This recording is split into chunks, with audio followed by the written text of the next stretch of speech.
გამარჯობათ. მამებს უთქვიათ, წმინდანებზეო, წმინდანებმა წერონო. და მე დარწმუნებული ვარ, გამოჩნდებიან ღირსეული ადამიანები, ვინც ჩვენი პატრიარქის მოღვაწეობას, მის შინაგან დაფარულ მხარეს, თუნდაც მცირედად მაინც გაგვაცნობენ. დღეს მინდა მოკლედ დავაფიქსირო ჩემი აზრი.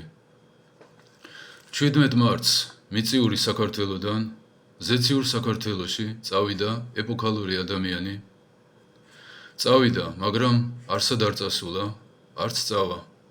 პირიქით, კიდევ უფრო დაუახლოვდა საქართველოს და თითოეულ ჩვენგანს.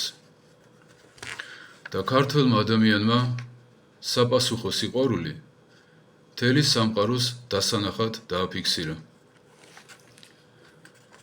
ძალიან ადვილია სიყვარულზე საუბარი. გაშლილ სუფრაზე სადღეგრძელოების თქმა ქართველ ადამიანს აშკარად ეხერხება. მაგრამ საქმე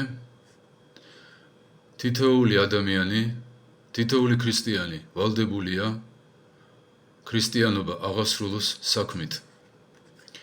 უფალმა თქვა, რატომ მეუბნებით უფალო და იმას არ აკეთებთ, რასაც მე გეუბნებით.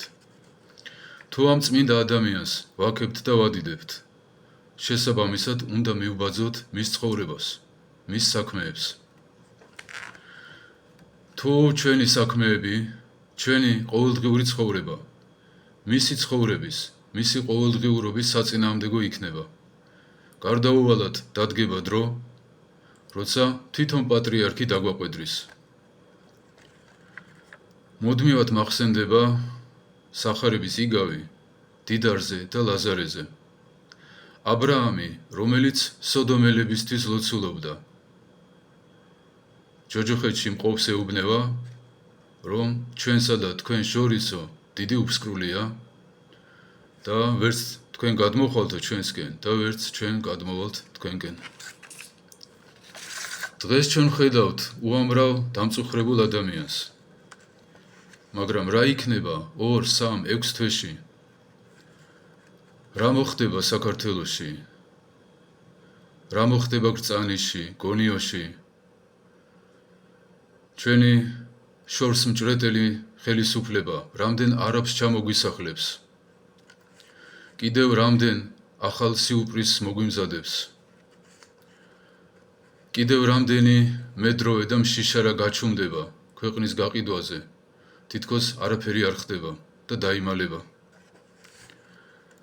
წარმოგიდგენიათ, რომ პატრიარქს ასეთი რამე ეთქვა, მოდით ქართული მიწები გავყიდოთ და ბიუჯეტში ფული შემოგვივაო. ასეთი რამე წარმოუდგენელია. მივბაძოთ ღმერთს, ჩვენს მაცხოვარს და იმ წმინდა ადამიანებს, ვინც ღვთის მიბაძვაში წარემატა, ვინც ღვთის თვისება შეიძინეს, სიყვარული, თავმდაბლობა, სიხარული. მივბაძოთ, მაგრამ მივბაძოთ საქმეებით. თუ ჩვენი საქმეები წმინდა და ცხოვრებების საწინააღმდეგო იქნება, გვახსოვდეს, რომ არის მსაჯული, რომელსაც მოწმეები არ ჭირდება და რომლისთვისაც სულ ერთია მდიდარიც და გლახაკიც, რომელიც არ ტყუდება და თითოეულს თავისი საქმეების მიხედვით მიუძღავს. ღმერთო გაგახაროთ.